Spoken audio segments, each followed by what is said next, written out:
Rusty Snob will be in the Houston lineup today, rumored to be on his way to the Expos in what will be their first blockbuster trade as a Major League franchise. Wow. Wow. That is impressive. Actually, we're just sitting here at the corner booth today waiting for our friend Terry Mosher, a.k.a. Aislin, to come and join us for this edition of the podcast. He's got a brand new book. You'd think someone pitching a brand new book might be here on time. You'd be wrong, because we're still... Whoa. Oh, hey. Ladies and gentlemen, Youppi joins us here. Long time no see. What the heck? This was not the way it was planned. No. Youppi, Right, welcome. Great to have you. As you know, Youppi doesn't speak. Great. But it's great to have you here. High five. Oh, we shake? Okay, good. You know Bill Brownstein of the Gazette? You know Leslie Chesterman, Youppi? Hi, You know Youppi. Leslie? Okay. And I have the book here that Aislin has done. Have you seen this? Yeah, it's all about the Expos. Yeah, you wanna look at it? Okay, I'm sure we can get it. I'll sign it. Oh, hey, Terry. How are Terry. you? Thank you very much. Look, it's Terry Mosher. Oh, my God. A.k.a. Aislin. Terry, king of welcome. the We didn't know entrance. where you were. Yeah. Nice to see you. That was the original Was Youppi it? head, going back to '69. I guess my big question is, what the hell are you doing with it? Well, I'm well connected. Listen, we've been talking, and I know you and I have been chatting about this for a long time. I know this is kind of your opus, if you will, with respect to the Montreal Expos. It is. It is an amazing book. So I will have you explain to everybody, first of all, how you decided, why you decided to do this, and what kind of a love affair it was actually doing this at the end. In the 1950s, I grew up in downtown Montreal, very close to the Forum. And all we did was play baseball. In the summer, we'd take to a bus or a tram down to the Lormier Downs. So it stuck with me. I always loved baseball a lot more than politics. In any case, I started working in Montreal, thankfully, just about the same time as the Expos came along. And I was doing a lot of freelance work, and a magazine asked me to do a cover of Charles Bronfman and Jean Darboux, who was first announced. And I just kept doing them. It was first for the Montreal Star and then for the Gazette. The Gazette hired me on the strength of me saying, I'll come over to the Gazette from the Montreal Star if you'll send me to spring training. They said, you got it. It's true. Good for you. And where's the Montreal Star today? And I'm still around, hustling books. Double good for you. Yeah. So I've just always loved it, and whenever I could, I'd appear on the sports pages. And I suddenly realized a few years ago, wait a minute, I've got a book here. And I began talking to people, but I wanted it to be very different. I didn't want a book of color photos of guys hitting bat and telling you how many RBIs they got in San Francisco in 1982. I didn't want a book like that. I wanted a book filled with interesting visuals, because most sports books are as boring as toast. You know, boom, boom, boom. And I can promise you, I don't know how good it is, but it's a very interesting book. Oh, by the way, all 350 pages of it, right? 336. 336, okay. With close to 400 illustrations, not just my cartoons, but photos by some of the best photographers of the time, John Wow. Mahoney, this fellow back there, Dave all Sidaway. kinds of- and some of the greatest sports columnists we had all during that time, because I got to know them all. Like Mike Farber, the best of the best. Timmy Burke, back in the old days, right up to Stu Cowan, the current terrific sports columnist. So I quote them. Bob Dunn, who was the original columnist for the Montreal Star, Ian a whole McDonald? bunch of them. Ian McDonald? Oh, yes, of Yeah. course, Ian. And hilarious stories about them that nobody's ever told before about these guys. Look, I mean, if you're a fan, the book is called The Cartoonist Love Affair. If you're an Expos fan, and we know there's still so many here, we see that every year when they sell out Expos Fest. This is definitely the book you want to have. And by the way, I should mention you brought in some of the sketches you have done here, the cartoons over the years. well, the interesting thing is that every time I show somebody a cartoon, it brings back a Yeah. memory, not only for me, but for them. Yeah. Oh, I was there, and so-and-so was playing third base, and they hit a foul ball, and some hit some guy in the head. It's always an anecdote. And another thing, the reason I like baseball, I'm a cartoonist. I'm a caricaturist. I can still see their faces.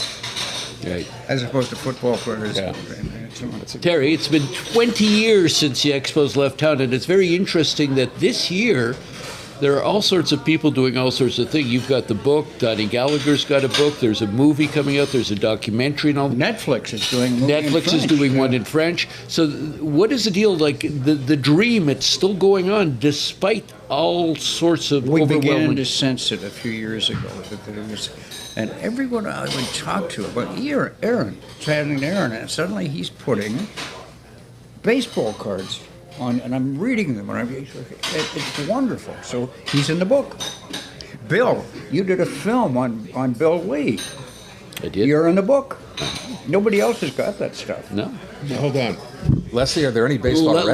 recipes of any? She makes them. Well, I could have reviewed the hot dogs. I could have reviewed At the the hot hot dogs. dogs? Yeah, Okay. Yeah, exactly. that's true. You could. Well, Okay. Never yeah. too well. But maybe. I hate to say it, guys, but I'm a little young for the Expo situation. What? Ouch. Well, Whoa. well, I know, and I'm not that young, but Oh, thanks. but the Expos, are certainly of a certain era, and I think there's a huge wave of the dirty word that I love, which is nostalgia, which is it was kind of also years of Montreal being the city we all love, and it is also a throwback to a time that was very special to a lot of us. I mean, I was extremely young, but I do remember the Expos. That's yeah. You that. keep well, saying. but I kind of was The because it was Expos a only long left time 20 ago. years ago. You were. I think my kids know absolutely nothing about the Expos, and they're That's in your their fault. 20s. But that's partly my fault. That's too Yes. bad. Yeah, but it is Leslie. too bad. It is. It's not. This doesn't end 20 years ago. It keeps going with the efforts to bring the team back, the heartache, Yes. the pressures. I mean, drawings of the big O with vultures circling the big O. So it's not an official history, but what it is Better than a history. well, in a way, I suppose. But it's my memoir of a baseball team that I loved very much, but there are a lot of people I didn't love very much. Oh, right. And a few of them are in Really? there, too. I never knew that there was about you. a lot of people who hated Montreal playing here and that sort of thing. The media is kind of restricted on what they can write, but I'm not. And so there's quite a bit of stuff there. As you go through this, Aaron, I think you're going to find some stuff you didn't know about, and you're a real fan. In your that would case, be a lot of interesting, stuff. yeah. You talk about age. This guy is, can we say, 81. This is his 57th book. Yeah, Baseball I'm has sure kept it. It's only 55. I'll get to 57 next month. You told me it was 57. Yeah, I'm not sure myself, actually. I know Yeah, it's 55. Well for sure. over 50 books. Well Terry. over 50. Nonetheless, baseball has kept him young. Yes. Well, I still know who Gary Carter was. Oh, good. There are certain things that we remember from the past, but you guys are die-hard baseball So I fans. would ask, had you ever been to a baseball game? I did at the Big O. And? Well, Was it a life-changing No, it experience? wasn't, Oh. because by then it wasn't a life-changing team the way it was when Okay. I was young. And And actually, concessions weren't up to and standard. in my backyard in TMR, we could hear the baseball games being called From out Jerry from Park, Jerry sure. Park. Yeah, so I remember that well. I would ask, if you go back, because I know Charles Bronfman, there's a dedication to him in this as well. Well, When no, you wrote the introduction. Yeah, when you started piecing this together, who did you set out to talk to immediately? Who needed to be in this book? I knew a lot of them already. Last year at Expo Fest, which is an annual get-together, a wonderful thing, Yeah. where the organizer, Perry Giannius, flies in baseball players from all over the place, and for a weekend, they sit around, they meet dedicated fans, they sign baseballs, they sign baseball caps, they'll sign jock straps if you want, and they sell this to make money. In effect, it's for the Montreal Children's Hospital. And when I heard that, and really listening to these ball players, Ellis Valentine, Rodney Scott, a whole bunch of them, raving about what Perry's doing, I thought, I support a lot of charities, but this is one I could really jump into. So I thought if I could produce a book and eliminate certain people in the book publishing business, like distributors, and do it myself, I could give my authors royalties to Perry for him to build this special wing, $3 million wing, where parents come and visit children who are in the hospital. I mean, how noble is that? Yeah. And this is not Power Corporation or Bell or anybody. It's a family God, I love this. It's a Greek family in Laval. A niece of theirs they loved died when she was 4 or 5 years old, and what could they do? And the only thing Perry knew was baseball. He said, what if I put a gathering together, an annual gathering tonight? And he ran it by a couple of key people in the business. They said, well, that's an interesting idea, Perry. You're the only crazy guy crazy enough to try it. So why don't you? The first year, with Jacques Doucet really helping out, the major French broadcaster, they raised $100,000. They surprised themselves, brought in some ballpark, and had a great deal of fun. He said, well, let's do it again next year. And so it grew in popularity. The ball players loved this guy, Perry. And he suddenly thought, maybe I could do it. Maybe I could raise $3 million. He has $1.4 million. So I'm going to help him in my own small way, get him over the top. In fact, Aaron, it's not just this book. If I keep doing books, 10% of everything I do is going to Perry. Because that's a cause I can get into. You should mention, and I know Bill mentioned it in his column in the Gazette, the idea that Perry, for people who don't know him, probably has the largest collection of Expo memorabilia of anybody, I think, in the world. I think that's probably fair to say. And that's why we need an Expos museum, because his wife wants all the stuff out. That's reason enough. Yeah, that's her dream. I'm going to work on that too, maybe perhaps with the Bronfmans and a few other key people. Be a nice thing. I'm just talking about that. An Expo museum would be such a wonderful absolutely. idea in the city. That's the interesting thing. What do we have now? We've got a small street named after Gary Carter and a baseball park. That's all Montreal has done. And I curse Montreal because for 36 years we were a major league city taking part in North America. Yeah. We're not anymore. We've gone back to this little political, small-minded stuff. And why haven't they done anything? And the irony is, of course, that Expos, the cachet of the Expos, not here, but around North America, around the world. How many times you see popping up someone in the middle of like Africa or in South America wearing an Expos cap, and like rappers. Rappers, and on talk shows, and the people talk about the Expos as like this great team of yore. And you're right, we don't celebrate it enough. Oddly, of course, the dream is that the team comes back. I don't know if that's going to happen. It's going to be. As I told you in the interview, it's a personal level. I would like to be able to take a grandchild, or even a great-grandchild, or even to Leslie. A baseball game. Or even Leslie, But to what Terry said, I'll take them all directly from UP. But to what Terry was saying, he's the mascot. I know who UP is. Right. Yes, I do know. Yes, I dated UP in the 70s. I didn't. It's a very long, too young sad to date story. UP in the 70s. He dumped me. But I was going to say, the thing about the Expos, of course, it's one of the things like the Canadians that brought this city together. They brought the two. Sports is so important in the city, especially now that we're all pulling apart. And they came together. I've got photos in there, great photos of Gary Carter with Yvan Cornelier, with a whole bunch of other, because the Habs organization, even though they're having troubles lately, are a first-class organization who love Montreal. And they realized right from the start that this would really help Montreal become thought of as a major league city. So they cooperated 100% with the original organizers. And when Jean Beliveau retired, I love this. Jean Beliveau retired. That night he retired, they had a Jean Beliveau night at Jarry Park. And guess who walked out and shook his hand? Willie Mays. Oh, wow. And I've got the photo in there stuff like that. Right. So we're going all the way back to 1969 in here? Oh, yeah. And a little before, too. Because I started cartooning at that time, and then going to spring training 30 straight years, I think I did, and sketching. You're so close to the ball carriers, you can actually see their faces and their nose hairs, and you can make fun of them and stuff like that. Can I ask, of the people you did interview, you've talked to people, I mentioned Charles Brownstein, who wrote your foreword in the book. Who's the most interesting or maybe the most surprising in having talked to them?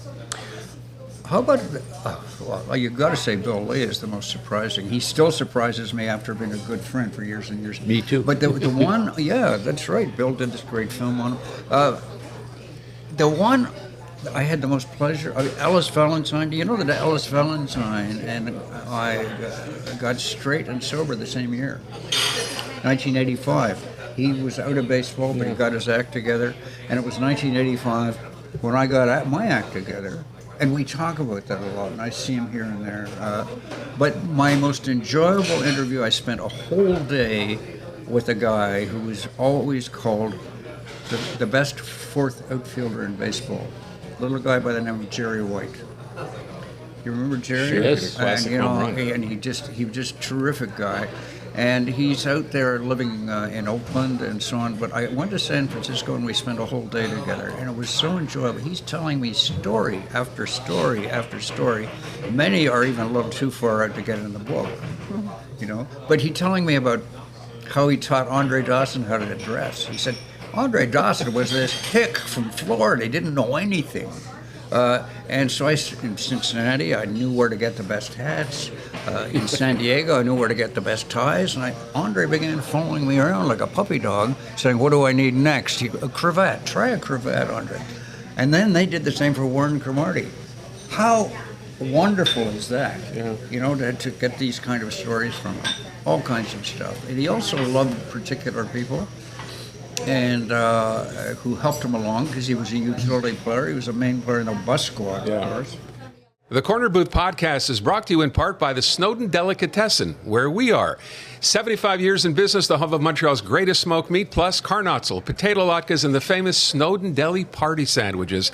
That's the Snowden Delicatessen. Fate dealt the team a few nasty blows, and you speak to diehards like yourself, like Perry, Stephen Brofman, and all the rest. 1994, the strike year, this team was like bound for greatness, and everything just fell apart. And the interesting thing there, Bill, is that management was falling apart. Yes, true. Not the team. I mean, Charles. No, but the strike too.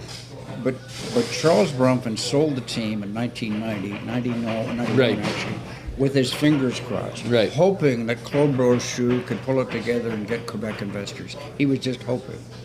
Well, Brochu didn't. Right. It turned into a bunch of squabbling turkeys. Right. And that's why I'm drawing them in there. And so while management is having this terrible problem in an Olympic stadium that's falling down, what's happening is Felipe Alou quietly on the field is building the best team in baseball. And in fact, it was the strike. They could very well have ended up in the World Series there. Yep.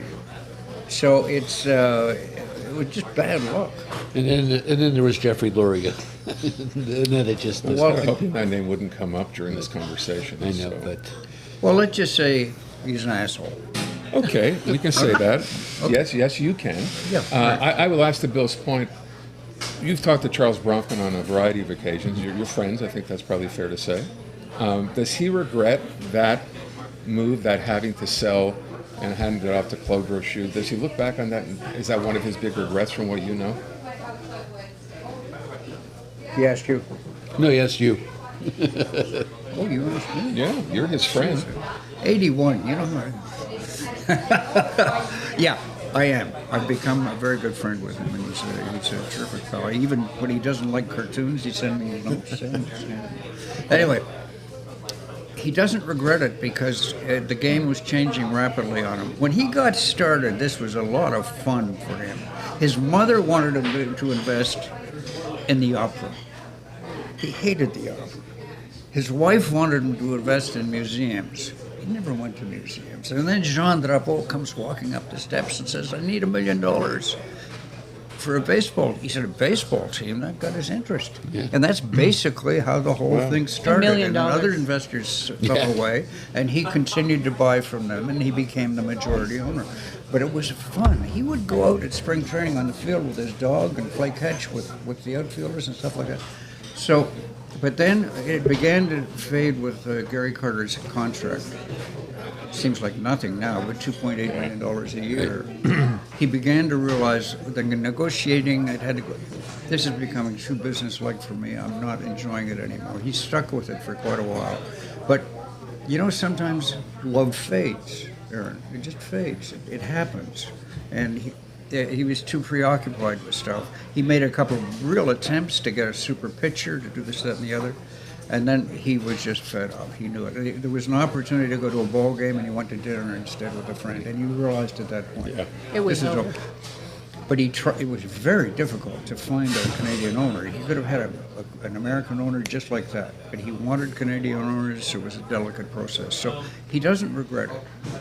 I think he should be remembered for the guy who made us into major leaguers. Fair enough. And yet he imbued the dream into his son Stephen, who unsuccessfully, who's been banging the ball a lot for a team here, and he was close to making a deal with the Tampa Bay Rays in terms of bringing them. And it's major league. Baseball. Now, I go into some speculation here that ordinarily sports writers go into, the political side of things. For example, nobody has ever mentioned the fact that in 1976, the Expos were floundering. They had a terrible team. But nobody noticed much because we had the Olympics. And everybody was focused on the Olympics. But we also had the election of the Parti Québécois. Major League Baseball is not fussy about stuff like that. So they took notice, quietly took notice, the way Americans do, and then the focus began to change, went down the 401 to Toronto. Nobody's ever written about this. In 1977, Toronto got a major league team. They began getting the broadcasting rights, and it was all because of Major League Baseball saying, wait a minute, stable Toronto, we understand it. What is all this Valerie Valeroy kind of stuff, right? And then again, after the referendum, the second referendum, again, Major League Baseball said, what the hell is going on with these Quebecers? So that is rarely brought up. It's true, yeah. Yeah, that's the idea of blaming Toronto, but as your point is, to Major League Baseball having decided to play it safe and go to Toronto. And that sadly became Canada's baseball team, even though the Expos had been around for so much longer. And a lot of people tie that to the demise or the beginning of the demise of the franchise here. The fact that if you lived anywhere west of Toronto, you got to see the Blue Jays and only the Blue Jays. Well, the TV contracts were all to the benefit. The very important thing to remember is when the Blue Jays came along, John McHale got behind them 100%, supported them in every way he could, because he thought this is great for Canada expanding, maybe Vancouver next. What did the Toronto Blue Jays do when we were really in trouble? Nothing. Say it. Nothing. Nothing. In other words, they turned in a different direction.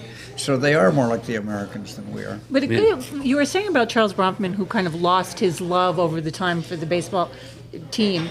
Could that have happened also with Montreal fans? Was there a moment also, you guys are mega fans, was there a moment also that you just, also the competition of hockey as well in the city? I mean, were the fans also tired? The stadium, of course, the worst place to watch. And to what you said, losing teams. This is not a good city for losing teams. We fall off pretty quickly. Unless it's hockey. Even then, they would sell it anyway. But I think at that point, when you're starting to see 4,000, 6,000 people at the Big O, you begin to realize something's wrong. You're absolutely right. It was a factor. The three big factors were terrible ownership, terrible stadium, and team. Fans just tired about reading about the Expos on the business pages. Right. My interest, I must admit, kind of fell away. There you go. So when they finally folded, were you guys in mourning? I mean, how did you feel about that? There doesn't seem to be a lot of sadness at the time. You could feel it coming. Yeah. I mean, the sad reality is I was a season ticket holder there for a long time. Great seats behind the catcher cost next to nothing. And you'd go in some nights where 7,000, 8,000 people. Sure, when they were like Blue Monday and when they were making their bid back in the early 80s, the stadium was full. But for the most part, it was very difficult to draw fans. And it didn't help it was in the Big O. It didn't help that the team wasn't winning. All these factors play. This is a city that loves a winner. Right. And by the way, speaking to that very point, here's another thing I pointed out in my book that very few people have actually written about. This guy came along. You focused? Buck Rogers. Oh. Yeah. We talk about great managers we had, like Gene Monk and Dick Williams, and of course, but Buck Rogers, it was Charles Bronfman's favorite manager because the mid-'80s, Andre Dawson's gone, Andre Carter's gone, all of these people are gone. They bring Buck Rogers in, and they keep winning. Remember that? They kept having winning seasons. And people loved Buck. The players loved Buck. He was the guy. We don't write much about that. We certainly write about... Felipe, we read about. Well, Felipe, of course. Wonderful man. I always loved the headline of Journal de Montreal because he married a girl from Laval. Right. And when he became manager, the Journal de Montreal said, man from Laval becomes Expos manager. That's great. A lot of funny stuff. We are going to run out of time, so I want you to be able to plug the book because A, it's a love affair, and B, it's for an excellent cause that you talked about earlier on. Thank you. You're going to be having this or launching the event on the 25th. Well, it's gotten Official complicated. launch. And also, Staggered launches, like yeah. the hardcover book. Only 400 of these are printed, Leslie, and it has a special template in it in the front, signed by myself and Charles Bronfman, and it's a hardcover. Only 400 were printed. It sells for $100. It sounds steep, but remember the money's going to the hospital. 10%, right? Yeah, exactly 10%. In this case, maybe more, Bill. But you can't buy it in a bookstore. This is only online. We're doing this, and half of them have already gone, and the book Yeah. isn't on. Aaron and I have ponied up. Leslie? Yeah. Yes, I will definitely pony up. I will It's a horse ver- up, not just pony, I'll horse up. And now- I'll camel This one? up. But in general, the book you're going to be buying, if you buy it, is this one, and it's the same book, but it's soft cover, and it's only signed by me, so there's 50% off. Anyway, this is the book you'll find at the bookstores everywhere. They're already pretty well loaded with them. Let me hold it away from the microphone. So that's Or the you book. can order it online at aislin.com. You can order it online at aislin.com. You can order both while the Right. The hardcover one, too. And you're going to be with Bill Lee when? Well, here's the thing. I'm going to Expos Fest, which is really the official launch. The problem is they're sold out. Okay. And that's on The 20th. 19th, 20th, Right. 21st. But we had the event the other day, but that was to thank a lot of people who had contributed. The first really big public launch is going to be at the same place, the Atwater Library. Anybody can come, and I'll sign books. And our special host will be a fellow by the name of Bill Lee. Okay. So that's the 25th, any time from 4 until whenever the library closes. People just drop in, say hello. Excellent. Chats, no speeches, nothing, just chat. Okay? Okay. There you go. So That's the book. I'll come on your show. just before Absolutely. We'll have you on that week. Thank I you. will point out, by the way, before you leave, so I brought this in.